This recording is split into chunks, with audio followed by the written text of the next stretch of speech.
Bonjour à tous et bienvenue dans le second numéro de Théma Vadrouille. Aujourd'hui, on se retrouve dans le défilé de Stréture pour partir à la découverte de la scierie du Lançoir. Alors, le défilé de Stréture est un site naturel qui a été creusé par l'érosion glaciaire. Il est recouvert de géants épicéas, ce qui en fait un endroit très agréable pour y pique-niquer l'été. Tout de suite, nous allons découvrir la scierie du Lançoir, qui est une des dernières scieries à Auxerre. Elle est d'ailleurs inscrite au monument historique depuis 1997.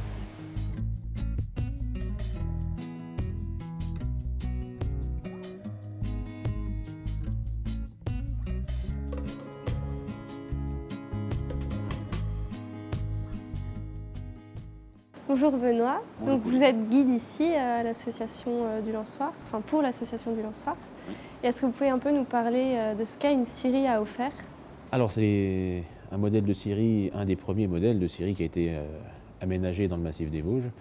Donc c'est une lame de fer, scie battante, et donc cette lame a la particularité de ne scier le bois que du haut vers le bas. Donc ça c'est l'idée première, qui est toujours d'actualité, puisque les scieries modernes, c'est toujours un principe de sciage vers le bas, soit en mode circulaire, soit en mode continu. Voilà. D'accord. Et ce sont des sagars qui travaillaient ici? Voilà, il fallait bien leur trouver un nom à ces scieurs. Et donc l'idée, c'est d'avoir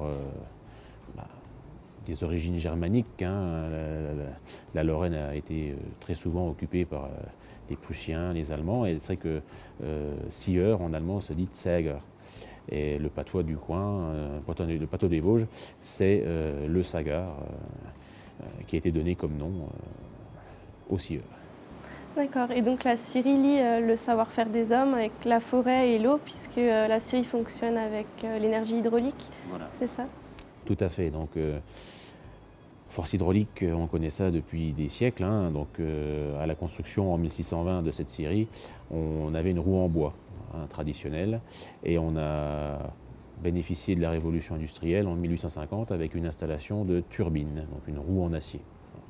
Donc, plus performante et aussi beaucoup plus rentable. Voilà. Et cette turbine, modèle Canson, est un cas unique en France qui fonctionne à la scierie du Lançoir. C'est ce qui fait l'inscription monument historique de cette scierie d'ailleurs. Un cas unique. Voilà. D'accord, donc c'est finalement cette turbine en fer qui fait la particularité de la scierie, puisque les autres sont habituellement en bois. Voilà, c'est des modèles de roues en bois. Des fois, on y trouve aussi un peu d'acier. On appelle ça des roues à aube ou des roues à auger. Ouais. Et là, nous, c'est une turbine. Et est-ce que les machines ont évolué durant les générations de sagars qui se sont succédées ici? Alors, de 1620 à 1850, c'est resté la même. Donc, on appelait ça une scie à bloc. Donc, la mécanique entraînée par la roue, c'était trois poutres qui, en tournant, soulevaient le cadre de scie, et le cadre de scie de son poids retombait. Et donc on a remplacé en 1850, en même temps que la turbine, on a installé un système simplement de bielle manivelle. Donc comme on peut voir sur les principes de locomotive à vapeur, de piston, de moteur de voiture. Et depuis, ça n'a pas changé. Okay. Et vous avez repris la scierie en l'état ou vous avez apporté des modifications du coup Alors, il n'y a pas eu de modification, il y a juste eu une remise en état lors de la transformation en musée. Donc en 1993, Jean Durand, héritier de ses parents, a décidé de restaurer le bâtiment et d'en faire un musée. Et des pièces mécaniques étaient défectueuses, dont la fameuse turbine qui a été refaite à l'identique par le lycée Georges Beaumont de Saint-Dié, donc de 93 à 95, par les BTS de l'époque. Ouais. Et tout dernièrement, il y a eu des aménagements liés à l'activité touristique, les parkings extérieurs, aménagement pour un circuit accessible à tous, et tout dernièrement, en décembre 2015, intervention au niveau du sous-sol, on a remplacé des poutres. Le propriétaire, bien sûr, qui n'est plus la famille Durand, mais la communauté de communes a financé ces travaux pour la scierie du Lançoir. D'accord. Et la scierie était en activité jusqu'à quand? Alors René Durand, le dernier sagar, a arrêté en 1963.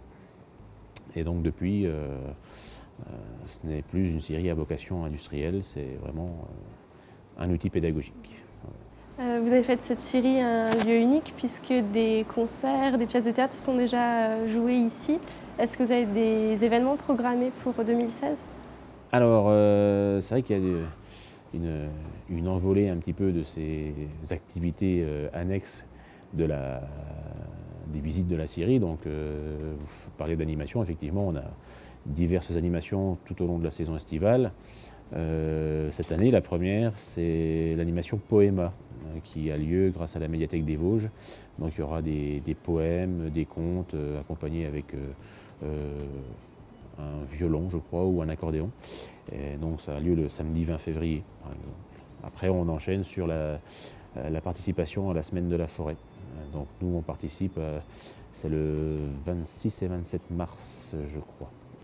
Donc on va ouvrir nos portes gratuitement au public et on va proposer des ateliers de montage de nichoirs, assemblage de petits sapins, de la boutique, essayer de réinitier les gens, voire même les enfants, à cette notion de bénévolat. C'est vrai que le bénévolat a une perte de vitesse ces dernières années et il faut resensibiliser les gens à savoir qu'est-ce que c'est réellement le bénévolat, quelle est l'action que l'on fait, qu'est-ce qu'on a en retour. Après, sur le lieu, on a ce qu'on appelle les soirs du Lançoir, donc ce sont oui, comme vous disiez, des concerts, des conférences.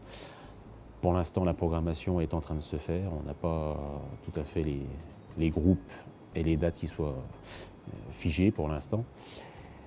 Et puis après, c'est les journées du patrimoine au mois de septembre. Et on termine toujours par ce qu'on appelle le dimanche festif. Donc c'est un marché de Noël le week-end juste avant Noël. Et on fait ça avec la bergerie de Stréture, un lien en calèche, petite ambiance sympathique avant Noël. Et vous, personnellement, qu'est-ce que vous aimez dans le fait de faire découvrir aux gens cette Syrie? Comme on dit toujours, on apprend tous les jours quelque chose. Et c'est ça qui est magique ici, c'est que on fait la visite pendant 1 heure, on apprend aux gens.